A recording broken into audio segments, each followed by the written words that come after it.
자, 우리가 매일 보는 이 숫자들, 그 뒤에 숨겨진 진짜 의미는 뭘까요? 지금부터 그걸 한번 파헤쳐 보겠습니다. 1,300원, 1,500원, 1,700원.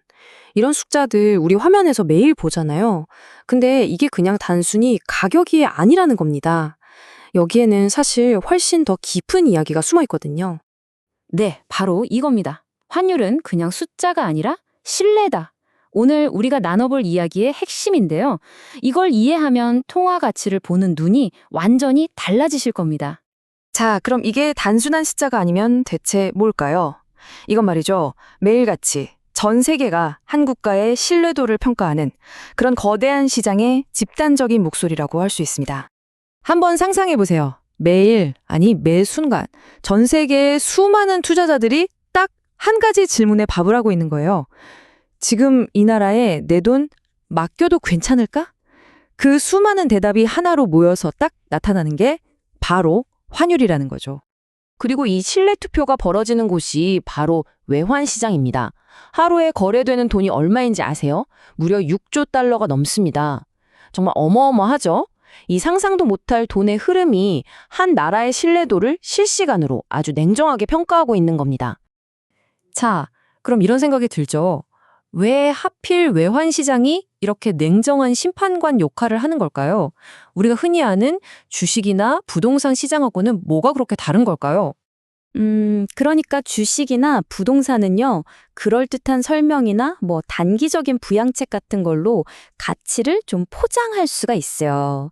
근데 한 나라의 통화는 그 나라의 시스템 전체, 그 민낯을 그대로 반영하거든요. 그래서 그런 포장이 거의 통하지 않는 겁니다. 이 표를 보시면 바로 이해가 되실 거예요. 주식은 기업 실적을 어떻게든 꾸밀 수 있고 부동산은 정부 정책으로 어떻게든 떠받칠 수가 있잖아요. 그런데 환율은 한 국가의 시스템 전체에 대한 총체적인 신뢰를 바탕으로 움직이기 때문에 이런 인위적인 조작이 훨씬 더 어렵다는 거죠. 그러니까 핵심은 아주 명확해요. 시장은 말을 믿지 않습니다. 정치인들이 무슨 멋진 계획을 발표하던 관심 없어요. 오직 안정적이고 예측 가능한 시스템, 그리고 행동만을 보고 신뢰를 결정할 뿐입니다. 바로 그렇기 때문에 결국 모든 문제는 정치로 연결될 수밖에 없는 겁니다. 그럼 지금부터 한 국가의 정책과 정치가 어떻게 우리 돈의 가치와 직결되는지 그 연결고리를 한번 자세히 들여다보죠. 이게 정말 무서운 점인데요. 시장은 절대로 결과를 기다려주지 않아요. 과거는 보지도 않고요. 오직 미래를 예측할 뿐이죠. 그래서 정치적으로 뭔가 불안해 보인다? 그러면 최악의 시나리오가 혹시 일어날지도 모른다는 그 가능성 자체에 돈을 던지면서 먼저 움직여버리는 겁니다. 그러니까 이런 포퓰리즘 정책이라든지 자꾸 바뀌는 정책, 정치적인 갈등, 이런 것들이 다 불확실성과 예측 불가능성을 만들잖아요. 시장은 이런 걸 제일 싫어합니다. 그리고 그에 대한 벌점, 그 청구서가 가장 먼저 날아오는 곳이 바로 환율인 거죠. 자, 그럼 이런 질문이 가능하죠. 똑같은 글로벌 위기가 닥쳤는데 왜 어떤 나라는 더 심하게 흔들릴까요? 그 차이가 바로 내부 신뢰에 있습니다. 내부 신뢰가 튼튼한 나라는 외부 충격을 막아주는 충격 흡수 장치 역할을 해요. 하지만 신뢰가 약한 나라는 오히려 그 충격을 더 키우는 증폭기가 되어버리는 겁니다.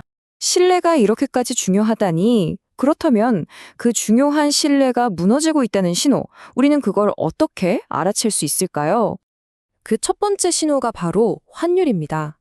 마치 도미노 게임에서 가장 먼저 쓰러지는 블록처럼요.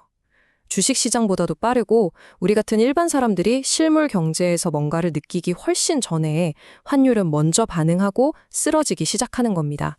이 도미노가 쓰러지는 순서를 한번 보세요. 먼저 정책의 일관성이 무너집니다. 그러면 사람들의 집단적인 신뢰에 금이 가기 시작하겠죠? 바로 그때 환율이 가장 먼저 반응을 합니다. 그리고 한참 뒤에야 실물 경제가 그 충격을 느끼게 되는 거죠.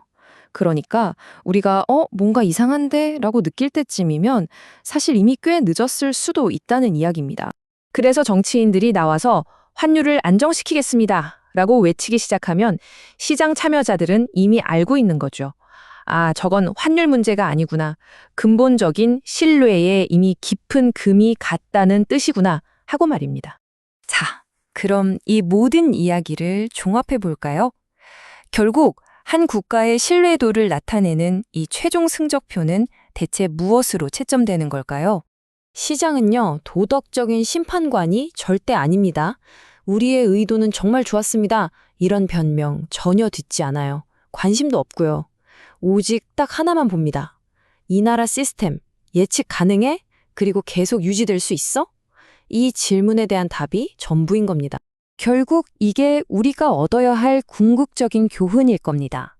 그 어떤 화려한 정치적 약속으로도 말만으로는 절대 강한 통화를 만들 수 없다는 것. 오직 꾸준하고 일관되고 신뢰할 수 있는 제도적 안정성만이 그것을 가능하게 한다는 거죠. 그러니 앞으로 환율이 흔들리는 뉴스를 보게 되신다면 한번 이렇게 자문해 보세요. 저 숫자는 과연 무엇에 대한 진짜 성적표일까?